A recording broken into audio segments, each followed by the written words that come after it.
বন্ধুরা, আমি অমৃতা আজকের ভিডিওতে দেখাবো সুলতানগঞ্জের মা গঙ্গার ঘাট। এখান থেকে জল নিয়ে দেওঘরে যান ভক্তরা ভোলে বাবার মাথায় জল ঢালতে। আর এই যে ঘাটে অনেক চৌকি দেখছেন, এগুলো আনা হয়েছে শ্রদ্ধালুদের বিশ্রামের জন্য। কেননা আপনারা জানেন সামনেই আসছে শ্রাবণ মাস। দেশের নানা জায়গা থেকে আসেন শ্রদ্ধালুরা বাবার মাথায় জল ঢালতে। তাই এখন থেকেই আয়োজন জোর কদমে শুরু হয়ে গিয়েছে। আর এই সুলতানগঞ্জ থেকে ভক্তরা পায়ে হেঁটে জল নিয়ে প্রায় 105 কিলোমিটার দেওঘর পর্যন্ত যান।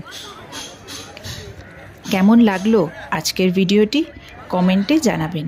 যদি ভিডিওটি ভালো লেগে থাকে প্লিজ চ্যানেলটিতে সাবস্ক্রাইব করে ভিডিওতে একটি লাইক করে দেবেন। ভালো থাকবেন, সুস্থ থাকবেন, সাবধানে থাকবেন। ধন্যবাদ বন্ধুরা।